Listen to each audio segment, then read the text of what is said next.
Yeah, in general, there certainly continues to be a supply issue. What I see is over the past, pick your number of years, 2, 3, 4 years, there's been a lot of investment with Class A type product in areas that typically wouldn't support a Class A product. Typically, you open a new Class A, there's a lot of excitement around it. People will pay up to be in the new hot place. But what happens when those first leases turn over and those second leases turn over, and there starts to be a little bit of wear on those new fresh apartments in an area that doesn't really support Class A? From a long-term, mid to long-term perspective, I see the potential for deals like that to start to come back around at a basis that's well off of what that original investment was into the construction of that asset.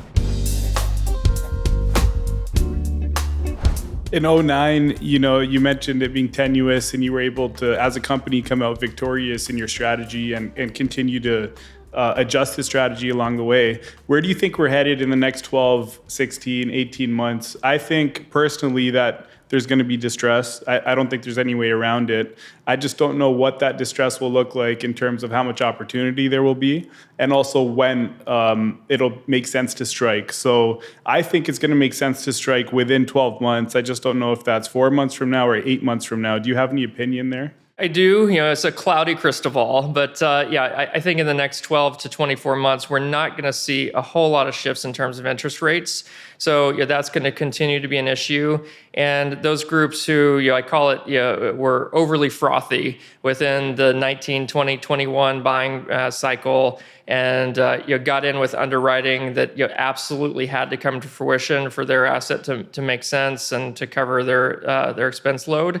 I think there's a lot of groups like that are have variable rate interest loans that are going to have some issues. And those dominoes, I think, are already starting to fall. It's just how many of those dominoes are going to fall. Because as we talked about earlier, there's a lot of groups out there that are much more well capitalized than I am. And they're just sitting on the sidelines waiting for those things to happen. I don't know if this is going to happen to a level that's going to make everybody fat and happy. I don't think we're headed toward a 07, 08, 09 again. I think there's just too much capital out there, and I think people are just being a little smarter than they were back then. But I definitely think those opportunities are coming. We've started to see them already. So I don't think it's 4 months from now, but I think 9 to 12, you're going to start to see some opportunities, and we're just sitting there with our fishing pole. That's a good way to put it. So you have the interest rates, the insurance increases that we talked about. You touched on another great point, just the underwriting or the pro forma assumptions that we were seeing. I think a lot of folks were kind of relying on COVID type of rent growth and extrapolating that, which I don't see how that would have been sustainable. But what we're seeing now is we're still seeing a little bit of rent growth in the Midwest overall, but there are some markets in the country where you're seeing rents flattening, maybe even declining in some submarkets. So do you think we'll see any sort of distress in rents and occupancy, or do you think it'll be more so like just based off of the interest rates, insurance, and some of the other stuff? So in other words, distress on the owner side and not necessarily on the resident side? No, you're definitely right about the COVID growth. It's obvious that incomes haven't grown to a level that those those mid-teen % rental rate increases, that couldn't be sustainable because people's incomes couldn't keep up. So if you were underwriting those on a long-term basis, you're going to be those groups that I'm looking for an opportunity to come from in the next 12 to 18 months.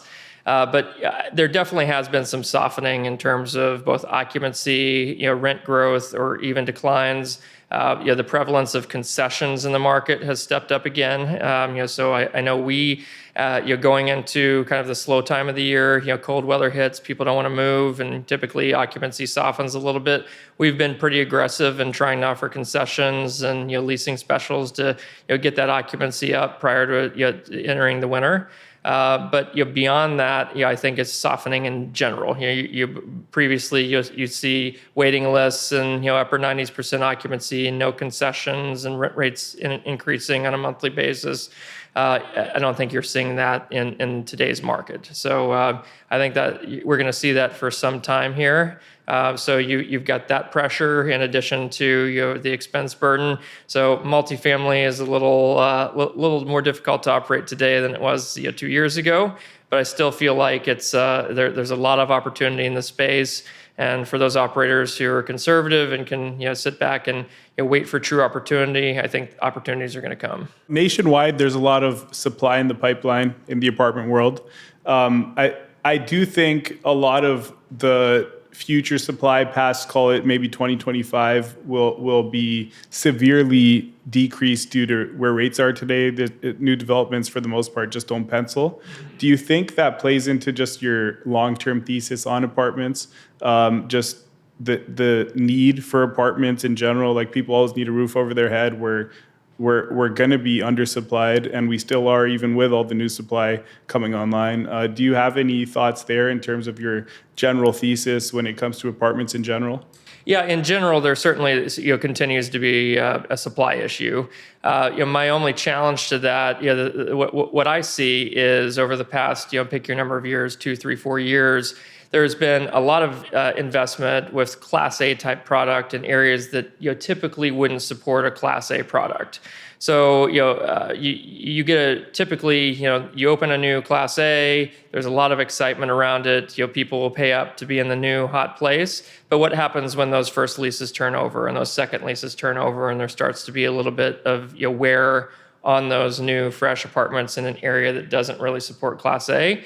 From a long-term, mid to long-term perspective, I see the potential for deals like that to start to come back around at a basis that's well off of what that original investment was into the construction of that asset. So we look at that as well. For us, that's probably still out of our purview because it's probably not going to step down to a level that gets into our per unit wheelhouse. But I do see that as a potential opportunity for investors who like to play up into that B plus A minus space. I think there will be some opportunity there as well.